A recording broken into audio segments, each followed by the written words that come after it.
It's Ryan here with another episode of the Dent Digest live show. Thanks for joining us on this Thursday evening. So I want to get into last week's show a little bit. I hope you guys are having a great week. It's a little crazy here. We got some hail in the area a couple different days in a row. And, we weren't really full time. We kind of had a couple weeks off for COVID, and then we're kind of just dabbling limited schedule. And now we're full throttle ahead. So I'm feeling it today. Let me tell you, you get back into that groove of hard pushing every single day, and it whips your butt. So I'm definitely feeling it. But last week's show, so I love Pac. He's a great tech, just a really good dude, and just passionate about paintless dent repair, and super, super picky, very intricate in his repairs. And he posted a video this week just kind of explaining what he was doing with this Volvo. So hopefully it's still on his Instagram, on how he took the emblem off, and he was kind of working through, and the emblems kind of made part of the dent, and how he retaped it. And it was a really good kind of an explanation of how he did this repair. So make sure you check that out. And if you guys, haven't followed him, follow him, because he does some really good stuff, and it's just really raw. He's a really raw, kind of photogenic type of guy. So make sure you check him out and like his stuff. Good dude. I've really been, a lot of my guests, man, it's been really good, because a lot of the guests are just techs that are just out there that are figuring it out every day. And that's what people want to hear. So if there's anybody you guys want to see on the show or hear, send me a message. I'll get them on. There's plenty of guys that are still in here that are planned to be on. So the other thing I ask, if you guys can, oh my gosh, I gotta do a little shout out for this guy, Bjorn Toots, my good friend. I can't believe he's up. He's famous. He loves French fries. So Bjorn, what's up, buddy? I'm glad to see you on here. It's been a while since you caught it live. He's from Belgium, but I think he's somewhere else now. So, but I had to call him out. But if you guys can, while you're watching this, share this on your Facebook. Try to get more people into the community here. Seems like a lot of people are enjoying it. So I want to bring my guest on. He's got an interesting story. We actually had him on Chris's show from Dentless Touch, and he's just a good dude, and he did. I'm sure you guys saw the thumbnail, and he did go through COVID-19. So he's a COVID-19 survivor. So that's exciting, So let's get him on. Got Mr. Christian from 5 Star Dent Repair. What's up, buddy? Hey, Ryan. What's going on, man? Thanks for having me on the show. You got me chuckling back here.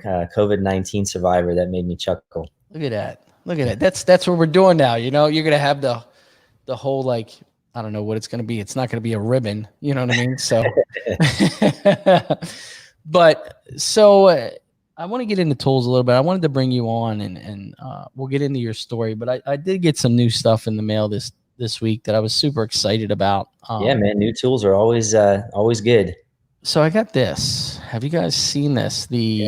What is this thing called? The Revolution PDR tools, or this is the Declaration is what it's called. Declaration, yeah, that's it. So I haven't used it yet. I got it yesterday in the mail. I've wanted one for a little while. They were sold out. And I'm super excited about using this. I do a lot of truck beds. I do a lot of weird spaces like Challenger when you take the headlight out. So I think this is going to be super useful. So as soon as I get as soon as I get a chance, I'll make sure I let you know, take some photos of how I'm using it. But it's a super great idea. I mean, where was this a couple years ago? Yeah, tell me about it, man. Like, there's so many times like you're just struggling to find, some kind of leverage, and you're just trying not to, bend up a hole or something like that. I mean, that's just amazing. Such a great tool. I mean, it made it, as soon as I saw it, I was like, come on, man. Like, why didn't I think of this? Seems so simple, right? Like, my gosh, this is thing been? This is 2020 right now, and we're excited about a piece of metal with holes in it, but it is such a great idea. Yeah. So great job over there, guys. Now, the other thing I got in the mail, and I was kind of surprised me. As you can see, Oh yeah. the slime glue from Carbon Tech and Anson. So I did start using it today. What'd you think? It's it reminds me of a mixture of a couple different glues. You know, your glue kind of gets mixed in when you're running a new stick. Yeah. And it reminds me of green glue, Okay. with cactus green and tab weld. Okay. That's a good combo. It did pretty well today. Tomorrow, it's still in my gun. I'm going to give it another run. And really, because I'm a diehard cactus green guy. I love cactus green. And I don't know. I said to Shane today, I said, I don't know if it's because I know it's time. You know, you get used to a glue and you know how long you're going to get it on that panel and how much snap you're going to get it, or if you want to pull early because it's, you know, freshly painted or something weird.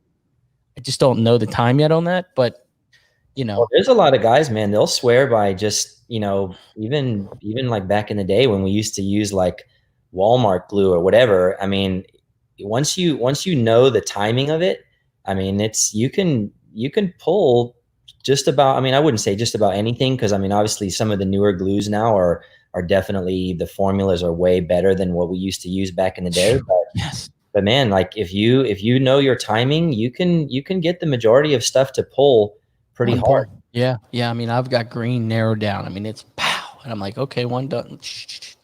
But this, it's going to take a little bit of a curve for me. But now I think I saw something on the site or something that it said it's supposed to be real good for high humidity or something like that. Which is perfect for Maryland. Yeah. And I was still running out the cactus green. So I want to get it tomorrow when it's all of this and really see what it does. I got a little more to do. So I'm excited. I mean, I love the color. I mean, it's cool. It kind of reminds me of the gangrene tabs. Yeah. It's like the same color, right? And one thing that Anson does that is just super cool is when they send you these care packages, man. And there's useful stuff in here. You know, well, they've actually stepped it up, man. They've always had some cool stuff in there, but man, like lately, you know, when you get their little care package, I mean, there's some pretty neat stuff in there. Yeah, it's a great.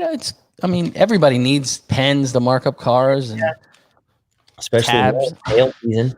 Yeah, I mean, they do a really good job. So, you know, so let's get into you a little bit. How long have you been doing paintless dent repair?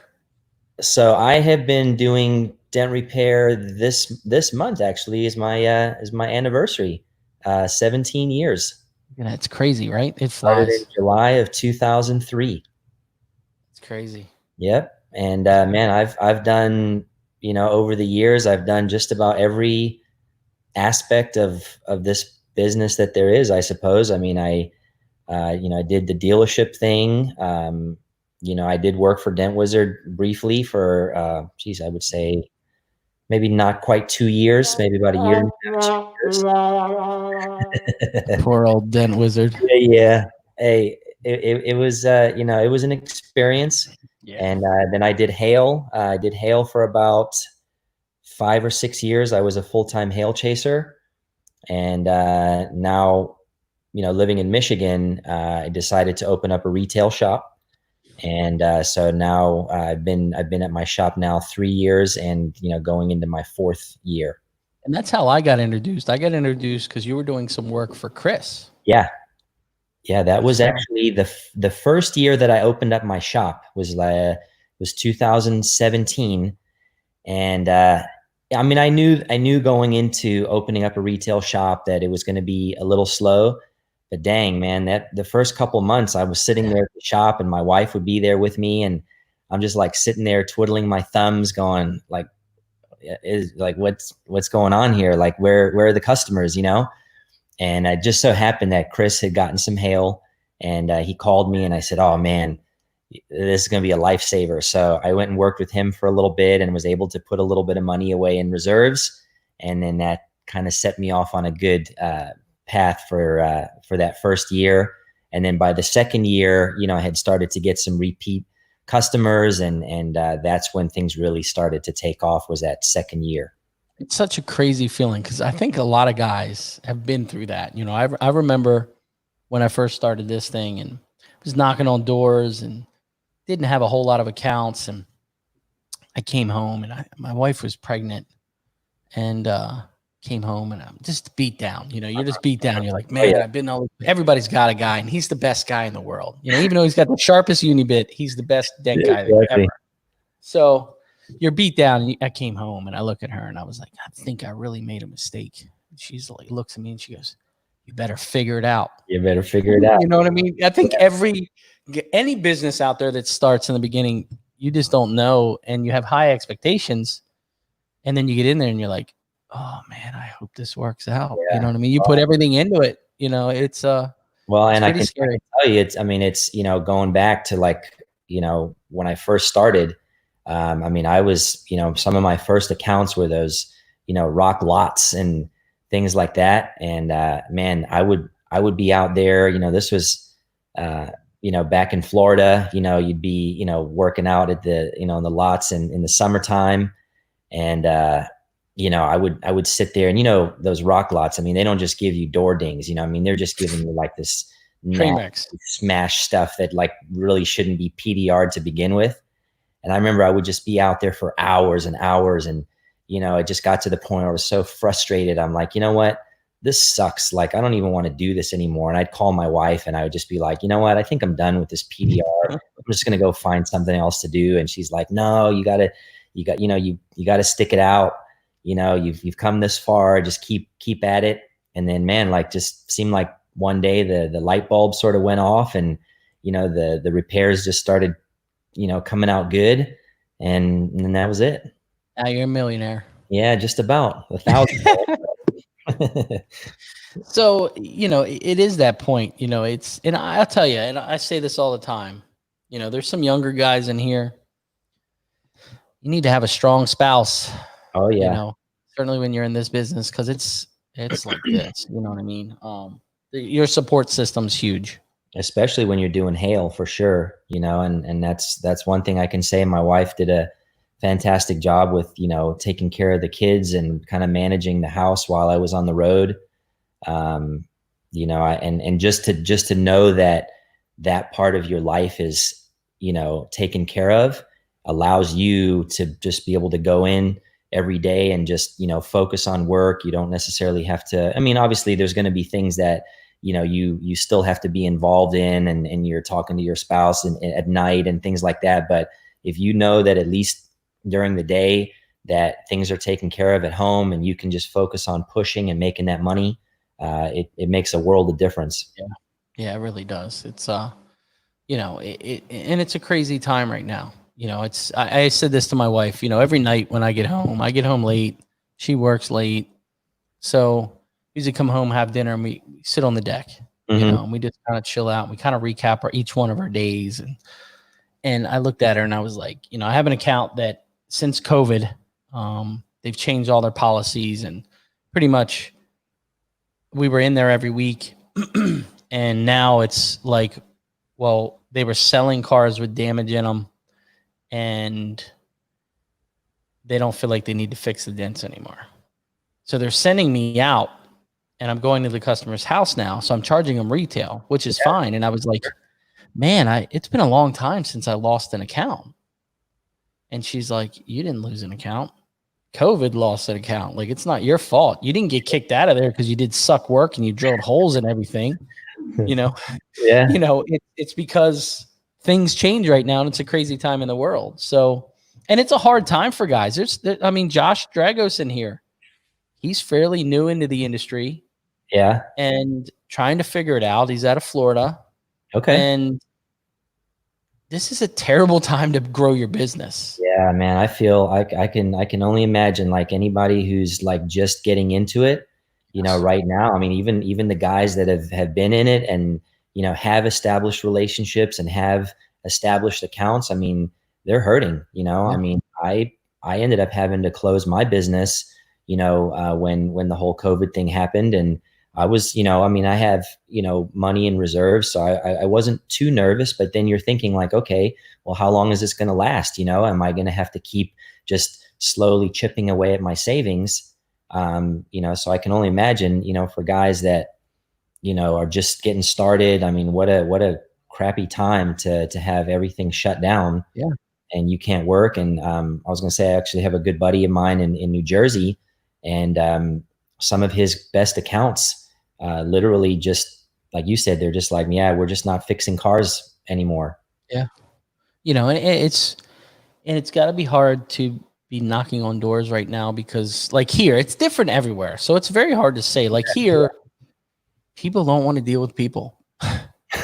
They really just don't. You walk into an account, people wearing masks, and there's no, it's just not like, it's very different. So it's going to be. At the same time, I feel like, if you're the kind of person who's gonna, be a hustler, I feel like these are also the times that you can capitalize, because there are people out there who are afraid to work, or, they're just like, I don't know if I want to deal with this. It's kind of a headache, but if you're that guy that is willing to show up and put in the work, I mean, I wouldn't be surprised if you could pick up, a bunch of new accounts. Yeah. Yeah. It's funny. I ran into one of my Dent Wizard buddies I've known for a long time, and he's a little more, I think it scared him, and we were just talking, and he's like, "What are you doing here?" And I was like, "Mercedes called me." He's like, "What do you mean?" I said, "They have some cars over here they need fixed." He's like, "For real?" Because it was his account, you know what I mean? Yeah. So, but I think it affected everybody differently. You got some people that are like, you got some people that are scared. You got some people like me that are in a different type of situation. Yeah.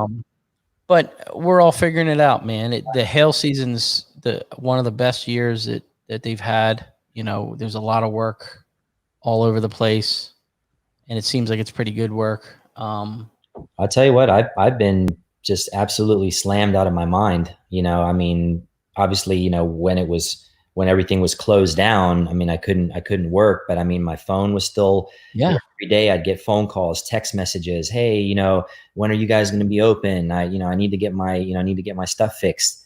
And I kept just postponing people, kept pushing them off as much as possible. And finally I was like, okay, you know what? I've got to open up, and obviously, took all the precautions that I had to. But man, even now, I mean, I'm just so busy that I just can't keep up. I mean, I'm booked out like almost 2 weeks right now. So crazy. I said to my wife, I was like, I would have never thought that my retail would be this strong. Yeah. Because I figured people would be saving their money. Oh, that little dent, it'll be okay. Let's just wait. No, they're spending the hell out of it. You know what I mean? Yeah. So it's, I look at it as a lot of us are really fortunate, and the guys that are struggling, just, it's all going to work out. Just put your head down. Just got to hang in there. Grind it out. I mean, I talk to a lot of young guys, they'll reach out on Facebook Messenger or call, and tell them all the time. I said, look, all I can say, enjoy the process. Yep. You look back, you have all these struggles, and you're like, man, this sucks. I'm doing these crappy dents, or, hey, I don't have that many accounts and I'm really struggling. You look back years later when you get to a point where you're doing okay. Mm-hmm. And you're like, damn, that was really the good times, So just try to absorb and try to really enjoy that process of the building part. Because when you get to that point of it being there, you kind of lose touch. When you get that busy, I mean, you're busy, I'm busy. Mm-hmm. You're kind of sit back and you're kind of like, you don't really pay attention to what's going on. No, you're in the moment. Yeah.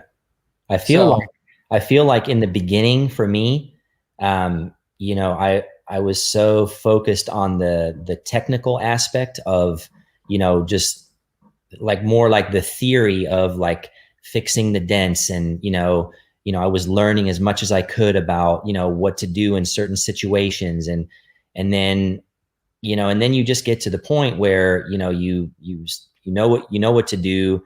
And then I do feel like you do sort of plateau a little bit, but then your business sort of takes on a whole nother aspect, you know? And then I feel like it's not so much about the technical part as it is about just, you know, growing the business, or, you know, when you deal with a hailstorm, like, man, there's so much more you got to learn about handling that part of it, and the marketing. And, you know, you're just constantly, Yeah. you know, evolving, you know, as a person and as a business person. But I feel like in the beginning, I don't know, it's more like raw, like you're just, Yes. you're learning just the actual, you know, the physical part of the business, of the trade, of learning how to fix the metal and doing all that. And that's what I kind of miss, because, you know, I still learn nowadays, but I'm not making such big leaps like I was back then, you know? Yeah. So yeah, I would say the same thing to the guys that are just starting out, like, enjoy this part, because eventually, you know, you're going to end up with a whole set of headaches and stuff that's not always so fun, you know? You know, it's and I'll tell you, the us, we were closed for 7.5 weeks, and for me it was good because I learned a lot. I spent a lot of time on the phone with Ray Sapnew. He was a big help because there was some stuff He's a good that dude. I like Ray. that I wanted to learn that he was doing, and I can truly say, I look back now from when we were closed, I'm so pleased from what I did. Yeah. From what I'm looking at, you know, just perfect example today. I did a post on Google My Business on Sunday. Mm-hmm. Today I got to learn 150 views on that one post. I never, Nice. you go through, it says 15 or 12 or 5 or what. I've never had that many. And I was like, it works. It works. Was it because it was something different that you did, or that you don't usually post on Google? It was, I usually post once or twice a week. Okay. And I think it was just, I wasn't putting enough content. Okay. I think you need to put more content in your post, like real content. Mm-hmm. So a lot of times I'll take stuff from my website and copy and paste it and input it. And I don't know. I'm not a computer guy. I just get on the internet and yap about dent stuff, you know? So that's the thing, man. It's like anymore, like you really have to stay up on it. I mean, if you want to be relevant and you want to, you know, you want to have good, you know, social media or good content, like, I mean, it takes a lot. And I'll be honest with you. I mean, I don't post nearly as often as I should. I mean, I try to take some before and afters of some video or some dents that I'm working on at the shop. But, you know, as I said, you know, when you get so busy every day that you sort of get wrapped up in that. And it does kind of suck, because you can't really express your creativity, or if you want to, you know, do a cool video or a, you know, post. And I know a lot of guys, you know, put out good content, and I'm envious, because I'm like, man, I wish that I could do that, but I just don't have the time. There's always time. It's a bad excuse. Yeah, I know. Hey, you know, it is what it is. But, you know, I think a lot of it's preparation is True. one thing I've learned. Yeah. You know, I do a lot of scheduled posts, so stuff gets scheduled to where I don't have to worry about posting it. But yeah, a lot of it's just the preparation. Like another thing that I did when I was in the shutdown was I literally sat there and just made the pictures for post and just filled a file with 1 million pictures or little clips. You have a backlog to work with. You know, I had a guy reach out and he's like, man, how the hell are you doing this? And I was like, bro, I sat at home for 7.5 weeks, and I call myself a worker bee. You know, I'm the guy that's out there. I don't mind getting my fingers dirty and working. That's what I do 7 days a week. I mean, Sundays I can't sit on the couch and relax.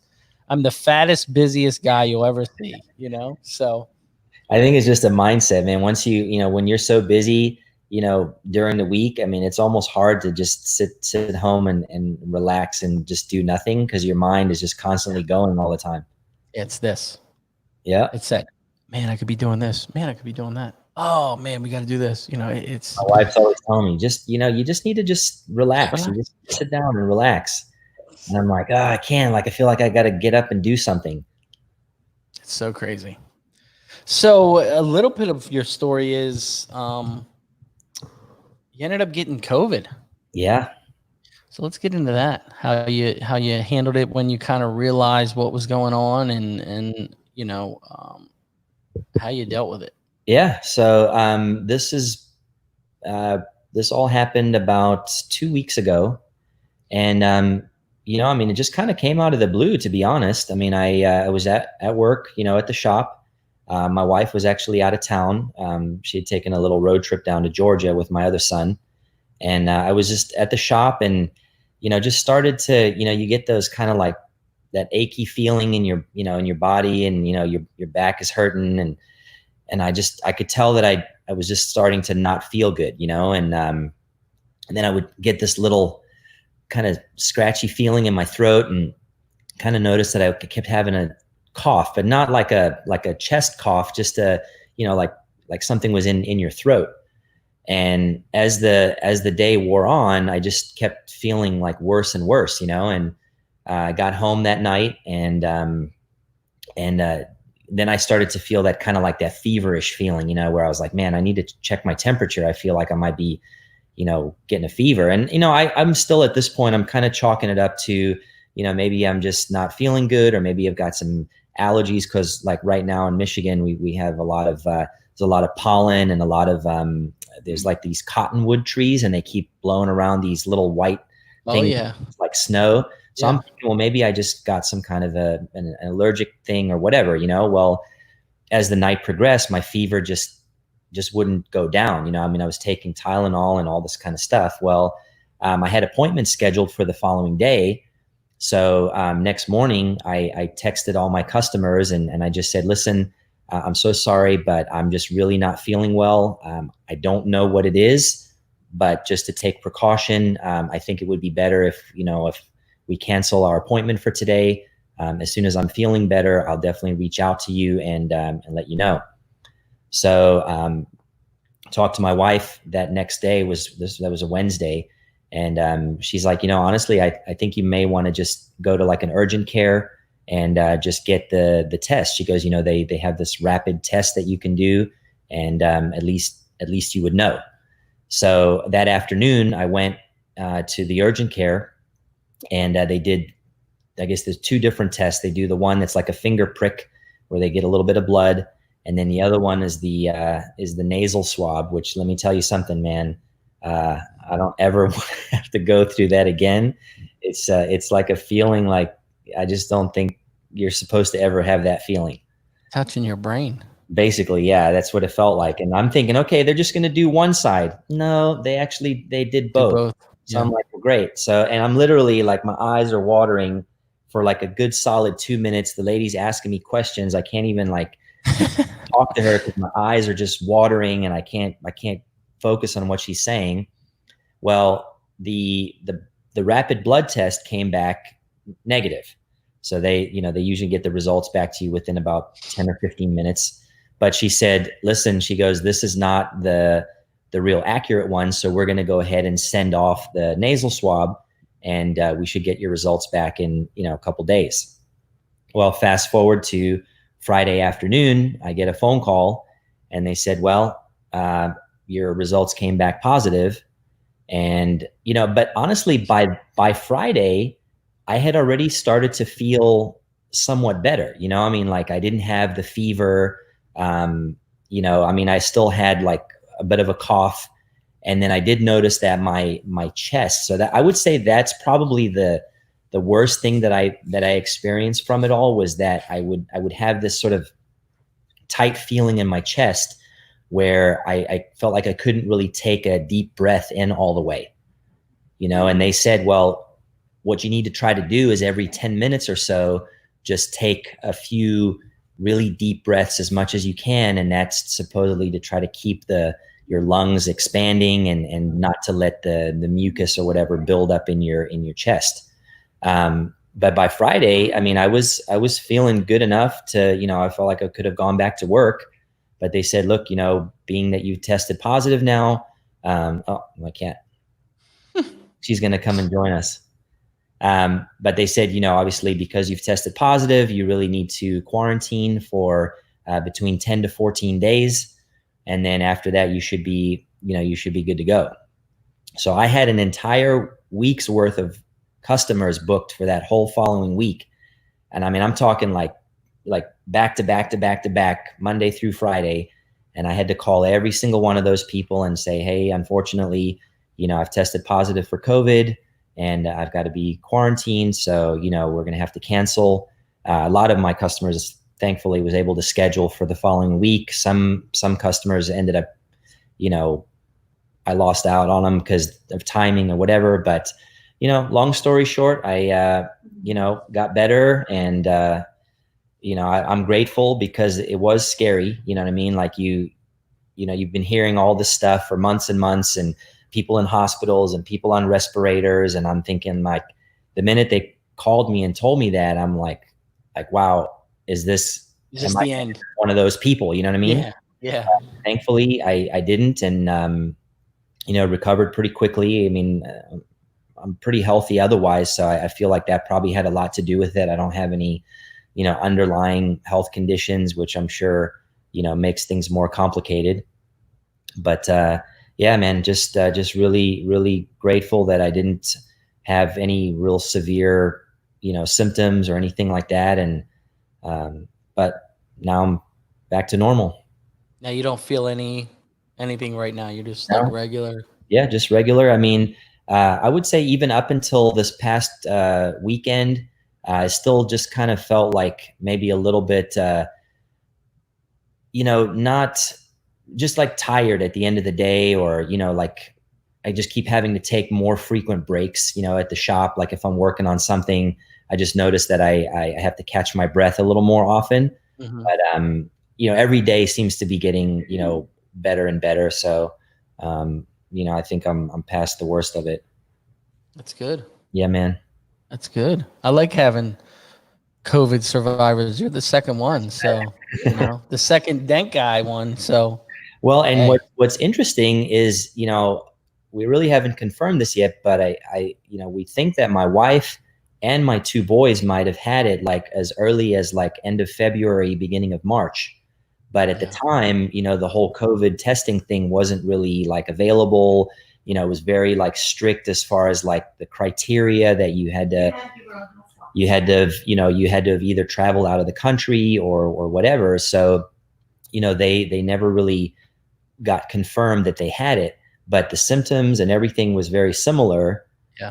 So, who knows? And I've even heard of guys, that said that they had, some kind of a flu symptom or cold, like as early as like January, Yeah. Yeah. I'll tell you, a lot of guys originally thought, oh, we've already had it. We had it at MT because everybody went down sick at MT. But could you imagine if everybody at MT got this? Yeah. And it could have been really bad. Yeah, absolutely. You know what I mean? Absolutely. A lot of people did. Yeah. They just said that diagnosis flu. Yeah. It's so crazy. Well, that's like my wife. I mean, basically the diagnosis that they gave her was that she just had the flu. However, I had a nasal swab. Yeah. So, there's probably a lot of guys that had it, like you said. And tell them what I said about the nasal swab. Yeah. They did the nasal Yeah. swab My wife, she's on the other side. She's telling me that she did end up having the nasal swab, but only for flu. and they only tested her for flu. And it came back negative. And that actually came back negative, I guess. Yeah. Me and Shane went down. I went down for 5 days. Yeah. I was in bed for 5 days, and I looked at him. And he was actually driving my truck, and I looked at him, and I was like, if my wife doesn't answer the phone in 5 minutes, take me to the emergency room. Like I was that sick. So you got sick back then too, then, right? March. Yeah. Oh, in March. Okay. You probably had it too then. You probably had So, So yeah, man. And then he went down a week after I did. So wow. I don't know. We'll see.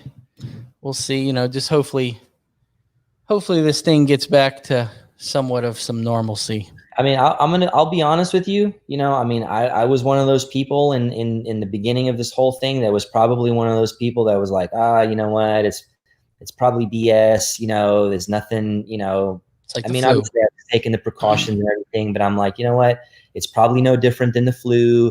People are making a big deal about this whole thing, and but after I got it, I realized like, okay, well, yes, the symptoms are similar, but it's different. You know what I mean? Yeah. I could definitely see how, if you were an older person, or maybe you have like asthma or something like that, I could definitely see how you could really struggle to breathe, because, and I have a friend of mine in Jersey that actually had it as well, another tech, in Jersey. And I feel like he might have gotten maybe a little worse than I did, because he said there was like 1 or 2 nights where he said, man, I actually had to really concentrate on my breathing, because he said it felt like my son was like sitting on my chest.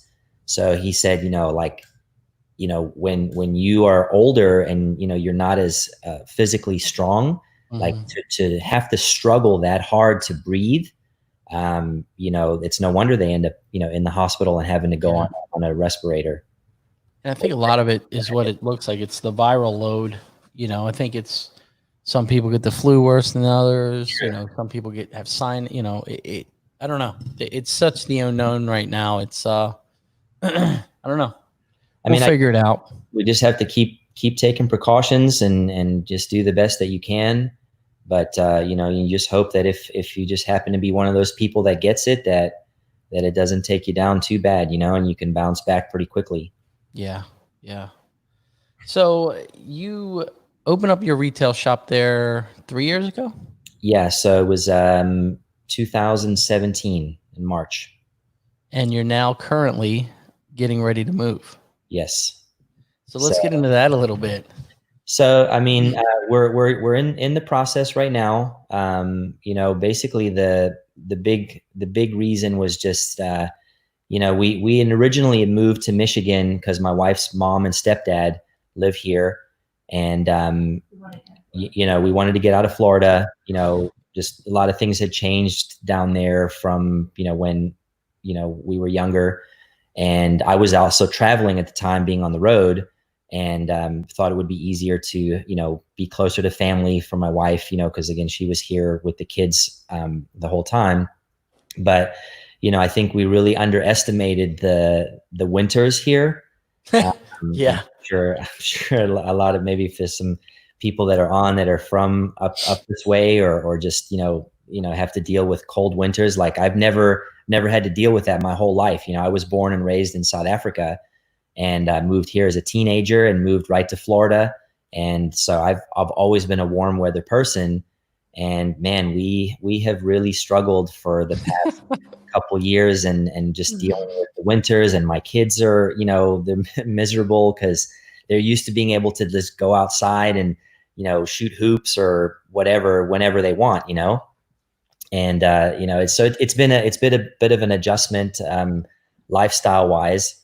And, and so my wife and I had talked about the possibility of moving, down south, and we're like, well, we don't really want to move back to Florida.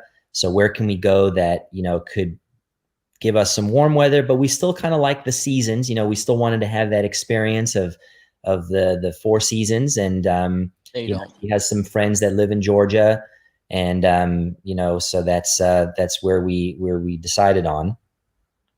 And so now we're in the process of, selling our home and, buying a new home, and, trying to decide what to do about, business and all that. So it's interesting. It's always fun. I told my wife this time, we moved here 3 years ago, and I said, it's the last time I'm moving. Next time we move, they're buying the house with everything, and we're buying all new. Yeah, exactly. I'm done with it. Just move in condition, just bring your clothes and done. Yeah. I see. My wife I can see her on the other side of the screen. She's nodding her head. She's like, that's it. I don't ever want to do this again. It's just such a hassle and a headache. This will be our last move. Yeah. But, it's exciting. It's kind of bittersweet for me. And I'm sure, Ryan, you can attest to this, and anybody else that's listening. When you work for yourself, you pour your heart and soul into something. And man, I tell you, when I moved here, it was like, okay, I'm going to do this. I'm going to get this thing going here. I'm going to open up a retail shop. And I've just poured my blood, sweat, and tears into this shop. And now the whole idea of moving and possibly having to start that all over again, it's a little nerve wracking, but you know, I kind of feel like, okay, where is my family going to be happier in the long run? Yeah. And I feel like sometimes as a dad, or, you know, as a wife, you know, you have to like look at, what's going to make your family happier, you know what I mean? And for the long run. And you know what, on a positive end, you've done it once. Yeah. You know what I mean? You've got the edge. You already have an idea of what you have to do. You're not going in the virgin. Right. Now you're coming out the experienced person, and you already know what you have to do. Well, yeah, technically this will be number 3 time for me, because, you know, when I first got things, you know, when I first learned how to do PDR, you know, I got my whole business started down in Florida, you know, then I transitioned into hail a little bit, but then I moved here, and then that was like basically starting all over again here. And now I'll be doing it again. But like you said, you know, I've done it before. At least I have the confidence, and I know that of what I can do and what I'm capable of. So it definitely gives me a little bit of peace of mind to know that, you know what, it's doable. Like, you know, if I was a fresh newbie, it'd be probably a lot more stressful, because I'm like, oh man, what am I going to do? You know, like, how am I going to make this happen? But obviously anywhere you go new, it's, you know, you're going to have some challenges, but, you know, at least with having experience of having done it before, it'd be a lot easier, I think. Yeah. You can prepare, and you can focus on what you need to do. You know exactly what to attack, how to attack it now. So I'm excited for you. Thanks, man. Yeah. I mean, you know, plus I got to say too, like our industry has come a long way, just in the fact that, you know, people are so willing to share information. I mean, you know, just that in and of itself can help somebody that's starting new, or, you know, like if you've got questions, or, you know, like, you know, you can get advice from people. But I remember back when I started, like, all hidden. Guys didn't talk to each other. It was like, you know, you were enemies. You know what I mean? You didn't socialize. You know, you looked at every other dent guy like, oh, he's going to be in here trying to steal my accounts. But I'm happy to see that our industry has become a lot more open, and just you know, people willing to share. And I mean, it's helped me immensely. All these podcasts, I can't tell you how much good information I've gotten from them that have helped me to take my business to where it's at in such a short amount of time. So I mean, you know, thanks to you as well, being, you know, with your show, and, you know, the information that people can get from it is so helpful. And we all learn, like I said, I this is 19 for me, 19 years in April. And I'm calling Ray Sapnew because I can't figure out how to do something on the computer. You know what I mean? I mean, everybody's got their, you know, their strengths and their things that they do so well. And like I said, just the fact that people are willing to help other people and show them what to do is just, it's awesome. Yeah, it's we are super lucky now, even with tools. Oh, it's so crazy. I mean, just the technology is just. What did when you started, Ryan? When you started 19 years ago, what were you using as a reflection? It was like a yellow board, like a yellowish, tannish board with a spray painted line in the center of it. Yeah, you know, I'm an old Dent Wizard guy, so. Yeah, that was basically me too. And then I remember I was actually telling another guy this the other day. I was chuckling about it because, you know, I literally, that's all I had was a reflector board. I had one board with a lock line. And then if I was working inside of a body shop, I would have this little fluorescent, like stubby shop light. Yes. Bungee cord. And I would bungee the light to the back of the reflector board. And that was it. That's what you used, you know? Yeah. And it wasn't until probably 2009 is when I got my first hail light. And it was like a 3-foot, like, you know, fluorescent tube, you know, light. And what was crazy, and this is kind of a funny story, but I actually struggled trying to figure out, like, because I'm so used to having the board on the car with a suction cup, right?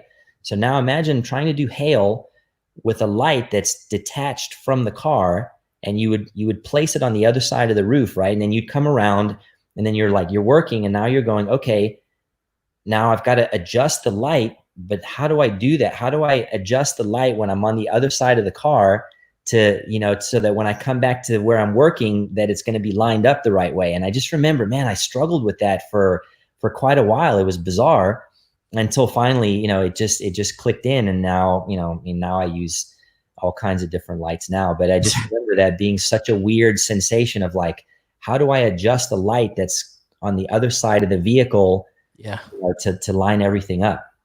You know, for me, it was, I remember, I still have some. I saved a lot of stuff, and remember the suction cup falling with the lock line with the board, and it would hit the ground. It would break the corner off. Oh, And yes. then you'd have to drill a hole in the other side. And by the time your board would be like this big. Little tiny thing, and it's like all jaggedy edged. Yes. Yeah. And I tell you, when I first got my first Illuminant light and I put it on, put a battery in it, and I was like, oh my gosh, this is HD television. Yeah. Game over. Yeah. Our tools have come a long way. The glue, I mean, glue pulling has come a long way. I mean, there's stuff that I'm fixing now that I look at and I go, dang, man, there's no way I would have fixed this way back in the day. Like I wouldn't even have considered it. You know, it wouldn't have been an option. I mean, even rail. I mean, I did this kind of gnarly rail today, and you know, it's a new shop and everybody's watching you. You know, it's the first time in there. Who's this new guy in the shop? And they're staring at you. And I've got the 1 pound Kiko slide hammer. Okay. And I am using, I mean, you know, they're this big dents on the rail all over. And I'm gluing the little dead centers. You know, it's just a little bit of glue and pow and pow and pow. And everybody's looking at you. Guys are like, what in the hell is going on? Yeah. And I would watch them and I would run outside, you know, just to get a break and take a break. Cause here we're all wearing masks inside. It's Maryland law. So I go outside to get a cold water and get some fresh air. And I see them walking over and they're like looking and they're like looking all over the rail. And I was like, yeah. And they're, you know, I left them high, you know, it's this big, nasty pimple hanging off the side. Cause I'm just ripping them to get it. So I don't have to pull it twice. Yeah. And they're just looking at it, you know, and then we go back in and I'm knocking them down and blending. And then I go back out later on and I see the one body guy kind of lean back over and he's like, and I'm like, nice. Gotcha.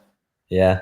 You know, so it's, I don't know. Technology is huge, man. It's cold glue. I'm a big cold glue on rails now. You know, I've been using cold glue on rails. It's really been making a huge difference. Yeah, as a matter of fact, this last storm that I was working with Crystal and Dwayne up in Midland, and I actually had two of my Kiko tabs, just the black ice tabs, I guess maybe like the nickel and the quarter size one. Mm-hmm. I had just a little bit of cold glue, the Glexo, and I just have them, you know, set, you know, on those tabs. And I mean, I could go down a rail and I would almost just start a rail that way. I would just kind of eyeball all the little shallow, you know, dents, and I would just work my way down. And I mean, just so crazy, as quick as I could pull, I would just go on to the next one. And I mean, it's just unbelievable how much faster I was able to get through that rail, because you're not sitting there with the glue and the placing, and then you wait and then you pull and then you spray. I mean, you know, by that time you fixed like 4 or 5 dents already with the cold glue. Yep. Now, excuse me. What? Sleepy time. I'm sorry. What is your go-to hail rod? That's a good question. See, you know, I got off the hail trail just before the whole carbon tech rod and everything, you know, got real popular. So I never ended up getting one of those. But I would say that if you know, if my go-to hail rods are probably my Zircus rods. Okay. I have the Zircus rods, and it's surprising, like even with the sharp tip on there, you know, I mean, unless the dents are, you know, really deep or stretched, you know, and in that case, I'll start it with that. But there's a lot of times where, you know, dime, nickel, quarter size dents, you can actually go through and fix them all the way just with with that sharp rod. Yeah. I mean, I do have an ultra, you know, an ultra hail rod with the double-sided, you know, like the flip rod that I use. And then I have an old school, probably one of the first extendable, not extendable, but it was called the Dent Hog. I don't know if you ever remember that. I remember the name. I don't remember the tool. Yeah, it's basically, you know, it's the kind that you can screw in like little sections of it, and I mean it'll go all the way out to I think maybe 7.5 feet, but it's aluminum, and I mean that's been my go-to hail rod since I got started doing hail, and it honestly works great. I really have no complaints, but I have used the Carbon Tech rod, and I mean it definitely makes a big difference. Yeah. So yeah. I mean, one of these days, that's probably going to be my my next investment, because it makes a nice difference, especially on like a big, SUV or something. I mean, you did no flex, and you can reach all the way up to the front. I love it. I bought it, I don't know, 3 or 4 years ago, and I'm always the last guy. I always take my time. I just got a Carbon Tech hood stand, and it's been out for a while, and what a difference. Well, like for me, it's like I have a lot of tools, and they work, you know what I mean? So then I'm kind of like, okay, do I spend the money and get this because I already have something kind of similar? But then in other situations, like I've bought tools because I'm finally like, you know what, I'm just going to get this. And then I get it and I'm like, oh, dang, why did I wait so long to get this? I should have just bought it years ago, So I constantly have that battle with myself. Todd yells at me all the time because I bought the hail rod, and I came back the next year, and he was standing at the bar at MT, and I look at him and I said, "What are you drinking?" He's like, "What are you talking about?" I said, "What are you and Vicky drinking?" Mm-hmm. Why? I just need to shake your hand and buy you a drink. Don't ask why. Yeah. I buy him a drink, and he's like, "What's up?" He's from Maryland. Okay. So, we're talking for a couple minutes, and I said, "I just owe you a drink because it took me 3 years to get the balls up to buy this rod." Yeah. And I'm in love with it. Yeah. Like it just works. Why didn't I do this? Yeah. Why didn't I do this earlier? So when I ordered the hood stand, he goes, "It's about damn time. What's taking you so long?" And I'm like, "Man, you're expensive, dude. I mean, it takes some time. I'm not a hail guy." So, but let me tell you that hood stand's been used at least once or twice a month, now more with the hail, but just pulling doors off or tailgates. I was at a guy's house. I pulled a tailgate off and set it on there. And oh my gosh, what a difference. Makes what such a nice difference, right? Yeah. And what also I like about that hood stand is I was always sitting on a stool fixing a hood. Okay. I always sat down because I had A1 hood stands, and they were like right in the middle. Like you're not standing, but you're not sitting. Sit down. Standing up. Oh my gosh, man. World of difference, right? Yeah. I learned that a couple years into, doing hail, and I would see all these guys standing up, and I'm like, man, why'd you do that? I mean, like, it's so much more comfortable to sit down. And then one day I was like, you know what, I'm going to just try it.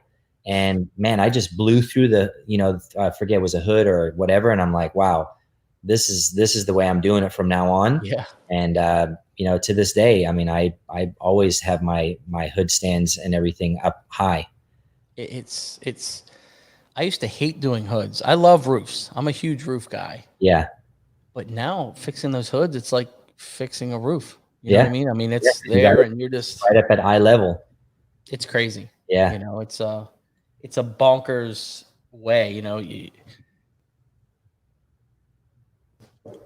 I'm all over the place tonight. I don't have COVID, so we're good. But it for me, it was just like, I can't even pulling doors off.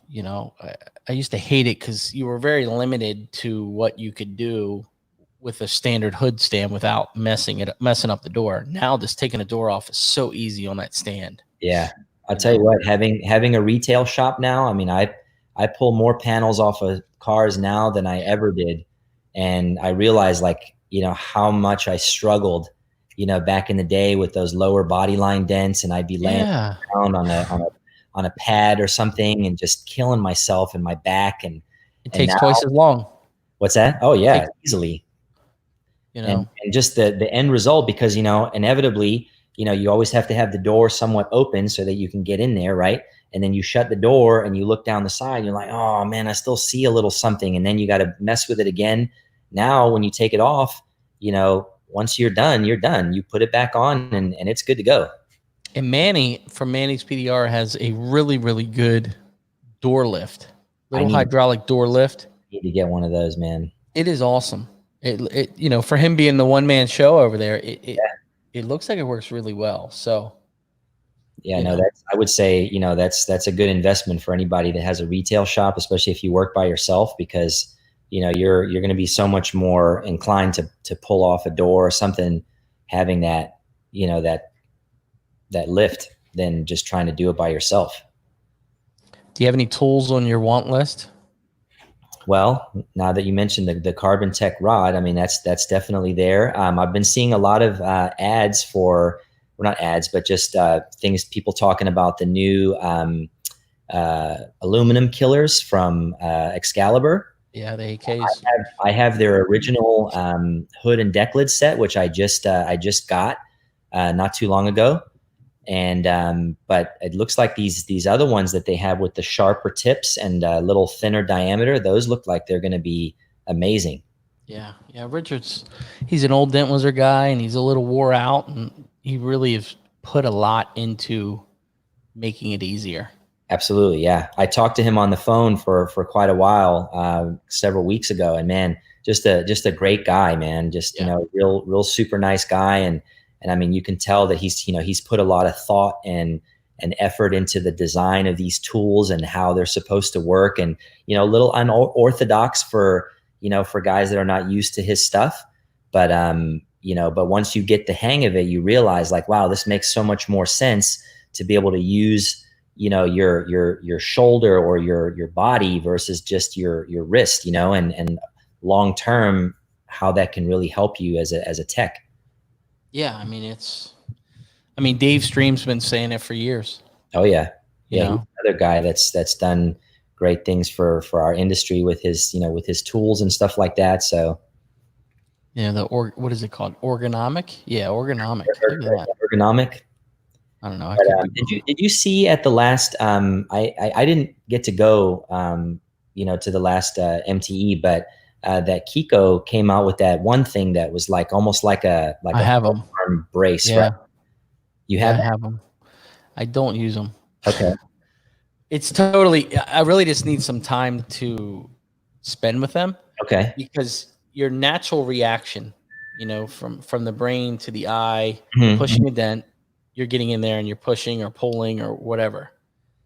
This is really just the lean. You have arm. So much power here. Oh yeah, absolutely. It is crazy. You know? Well, now are you one of the guys that like works upside down from periodically? I do both. Okay. Yeah. And see, I was never trained by them, but I just picked up that style, I guess, just from, you know, knowing a few guys at the different dealerships and stuff. And I feel like that has helped me a lot. Just that technique, because again, I can use my whole body, my shoulder and everything, as opposed to only being, you know, using your wrist the whole time. Yeah. I kind of do like I mean, just different hybrid drag down kind of, you know, so we have to get into some weird positions. I'll tell you that, man, like for doing what we do. I'll get customers that'll watch me while I'm working, and they're chuckling. They're like, man, how do you get yourself into these weird positions and then have to hold it in there for, you know, and sometimes you get into the zone of you're working on something, you don't realize you've been standing in this weird kind of split position for, you know, 10 or 15 minutes. And you realize it tomorrow. What's that? Yeah, you'll feel it tomorrow. You know, I get told all the time, I'm at different shops, and they're like, man, you're the most flexible fat dude I know.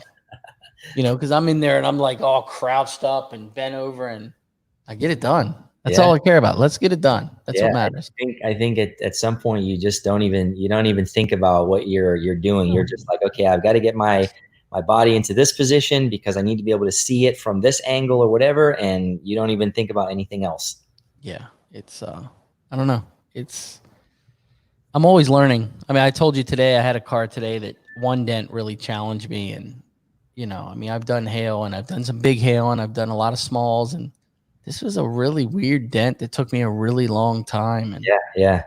You know, I still can't figure out what caused it or how it was caused, but still trying to learning. You know, I've been doing it 19 years, and I'm trying to learn other ways of making making it work what I needed to make it work today. Yeah, I mean, it's a constant learning, man. And I think, you know, I mean, I've got to say, and I know you probably feel the same way. I mean, I've been doing this 17 years, and I love it, man. I enjoy it. It's something that I enjoy, getting up and going to work every day. And I'm grateful for, you know, for what it's been able to provide for me and my family. You know, I mean, obviously I know I'm not gonna be able to do this forever, but you know, I'm just grateful that I found something that I can actually, you know, that I enjoy, that I'm passionate about, and that I'm interested in enough in it that I want to keep learning and keep getting better. You know what I mean? Like I don't just look at it like, oh, it's just a thing that I do to make money, you know, and, you know, buy stuff. So I was at a new account today, and I gave the manager one of my postcards, and it's got some of the bigger smashes that I've done. And he's like, "You can really fix this?" You know, he's like shocked. And he's like, you know, why wouldn't you just put a hood? And I was like, why wouldn't you let me try it? Yeah. Why would you? If you know, we talked for a little while, and I said, to be honest with you, I get paid to do my hobby. Yeah. And he's like, what do you mean? And I said, I just enjoy doing this. Like, I enjoy beating on a rail with a hammer for 30 minutes and hearing the ringing. And, yeah, you know, fun. I said, just truly enjoy the trade. You know, I wake up every day, and you never know. That's the one good thing is, you know, we do the same thing every day. We push dents, but you never know at any minute what's going to be thrown your way. And I try to explain that to the customers all the time. You know, like, well, with us being mobile, it's very hard to do times. You know, saying, okay, your appointment's at 1:30. Well, the job you have at 12, you don't know how long it's going to take you. You know, it could take you 3 hours instead of 2 hours, and your whole day's screwed. So, you know, I try to explain to them, I say I'm like Comcast. I'll be there in between 12 and 2, you know, so, but well, yeah, that's one thing I'll tell you that I do not miss about this business and the whole mobile aspect of it. You know, it's so great having a shop, you know, because I feel like, you don't get the whole other, you know, the whole part of getting stuck in traffic. I mean, that adds a whole nother, you know, dynamic to it that I don't have to deal with anymore. Yeah. And then second of all, just the fact that I can tell a customer, I really need you, you know, I need to be able to see this in person. Can you bring this to my shop so that I can take a look at it? Yeah. You know, so that right there eliminates a lot of the, you know, like you said, getting to a job and then you're like, oh my gosh, this is like way worse than the picture showed or whatever. Now what do I do? Because I'm already here, but I know I've got an appointment at this time. Now you're stressing out because you got to try to figure out how do I fix all this damage in the shortened amount of time that I gave for a smaller job. Yep. You know, hard. Yeah. And just the fact that I can have a customer drop a car off with me and I can work on it and then, you know, maybe jump back on it after. It's just, it helps so much. But I do sometimes miss the whole thing about being mobile and just being, you know, sort of out and about and, you know, going to different places. I mean, you know, when you're at a shop, you're kind of just there in one spot, but you know, it has its pros and cons. Yeah. I mean, I see Manny all the time and we talk periodically, and he's got his scheduler on his website. Okay. And like my wife and I were talking because I'll watch his live stuff all the time. And I said, man, that's got to be so nice. And she's like, what do you mean? And I was like, you knock off what times you don't want to be there or, you know, just act like that time slot's full. Yeah, exactly. And you don't have that pressure. You know what I mean? It's. And I generally give myself a little window in between jobs. Like I'll usually give myself a little cushion of about 30 minutes or so. And I've gotten pretty good over the years of just, you know, being able to look at a dent or something and know, okay, I need this much time and I block off that much time. And then I give myself a little cushion. So it's very rare that I'll end up running into a situation where I'm like completely, you know, like running overtime unless, you know, something goes wrong or whatever. But, you know, there's pros and cons to both, but man, having a shop and being able to work in a controlled environment all the time, it would be super difficult for me to go back to being a full-time mobile guy. I don't think I could I could do that after, you know, this many years of being in a shop. I think it's a better repair. You're more relaxed. And I said this to a buddy of mine that's 22 years or 21 years in, and he's like, I was at his house. He lives not far from here. And I was like, you don't use that stool? He's like, no. What do you mean? And I said, I've learned over the years, the more comfortable you are, the better the repair. Mm-hmm. Because if you're uncomfortable, you want to just get done and get out of there. Now, is he mostly a route guy or like dealership guy? Yeah, he's dealer route guy. Yeah, so that's a different mentality, and I know a lot of route guys from back in the day. They don't even have a chair. Yeah, because it's like, you know, if you're sitting, you're taking too much time. You gotta move. You gotta get going. He reached out and he said, "Man, what a difference! Thank you." Yeah, thank you. And I was like, I'm working on smashes all day. You're working on smashes all day. I don't want to be kneeling on my knees working on a busted fender for 3 hours. No, and I can tell you, man, for doing this 17 years, and I mean, I'm 40 years old now. My knees, you know, they can't take, you know, squatting down on a you know, a repair. Like I used to just kind of squat down on my haunches and fix a fender dent, you know, and I'd be in that same position for, you know, 20, 30 minutes. And now I can't do that anymore. Yeah, it's tough. And getting old sucks, but what are you gonna do? Hey, you know, it's all happening to all of us. I'm older than you are. What are you talking about? You don't so, look. Hey, you should see me during the day. Yeah, sweating with a mask on, you know. So I appreciate you coming on. Yeah, absolutely, man. This is a lot of fun. Like I said, it's been a year or so before when you were on Chris's show, and I was like, let me reach out anyway, you know, and your story is kind of unique. And then you told me you got sick, and I was like, oh, that's perfect. You know, guys want to kind of hear what's going on out there. And well, because I know there was a you know, somebody had put out a post, and they were kind of like, you know, does anybody know of anybody that's actually gotten sick, you know? And I think that, you know, that some people are just like, man, like, is this thing really bad? And as I said, you know, in the beginning, I kind of was one of those people, you know, but after it happened to me, I mean, I realized like, man, this thing's for real.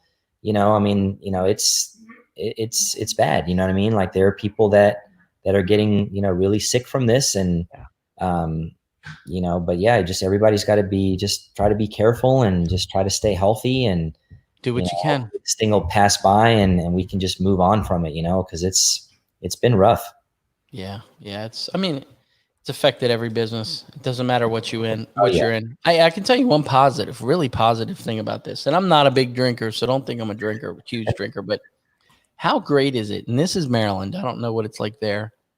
That the liquor stores delivered to your house now. See, I don't know. Thank God for COVID. I'm not a drinker anyway, so I mean, I can have a 6-pack at my house that'll probably last me like a week. You know, you know, that's crazy. I don't know about the delivery thing, but I just kind of ending on a positive note too. I will say one of the good things that came out of this was just being able to be at home, and you know, with my kids being home from school, you know, we were able to do things as a family. You know, we were cooking, you know, just doing stuff like that. So, I mean, you know, as far as that goes, I do feel like, you know, that was a positive thing. I know we talked about this the other day, and, you know, I got to spend quality time with my daughter that I, you know, that I haven't had time to do because I'm always so busy. So I think, you know, you got to try to find the positive in everything. 100%. Obviously I'm looking forward to this whole thing going away, but at the same time, I'm grateful for, you know, the family time and the things that I've been able to do at the house that I wouldn't have normally done because I've been so busy, you know.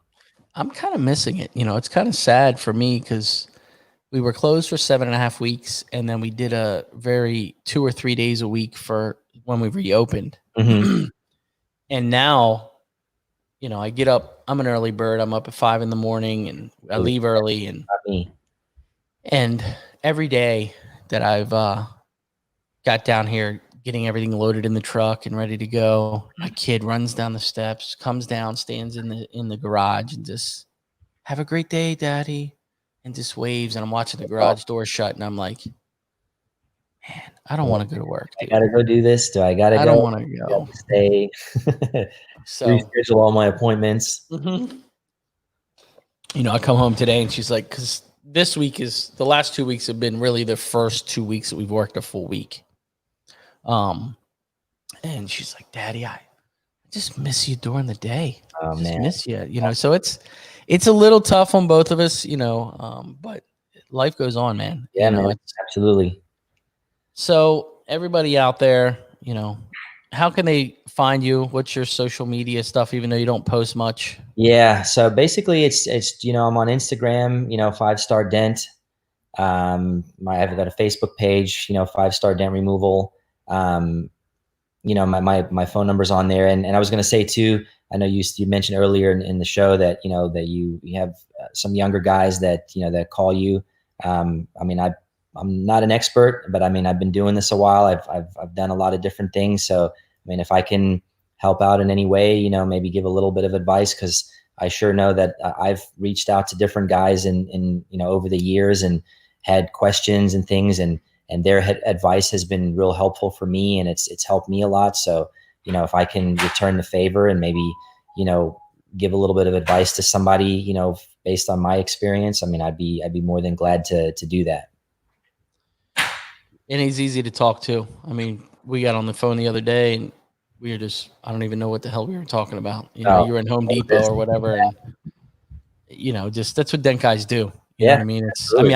I talked to Zan and he's in Slovenia in the morning, and, you know, the good thing in this business is we can all kind of relate and we understand what we're going through on the daily. No matter where we are, we all kind of deal with, you know, similar things. Yeah. Yeah. Well, I appreciate you coming on, man. It's been fun. Thanks, Ryan. Appreciate you having me on. You know, stay safe and good luck with that move. Thank I you. know it's a pain in the ass. So yeah, I'll keep you updated on it. Yeah, definitely. Get to posting on social media more often. Come on.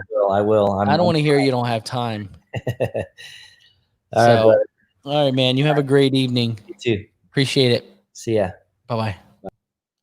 What a great guy, and a terrible situation that he's being positive and really, you know, having to move his business. You know, he's got to go restart and kind of figure it out again. So make sure you follow him and his journey and getting his business moved and reopened. And I think it'll be an exciting, you know, thing. Maybe I'll bring him back on in a couple months and see how it's going in the process, so you guys can kind of see how it goes. So I've got some news next week. I am taking a week off. We are not going to have a show next week. I'm sorry, guys.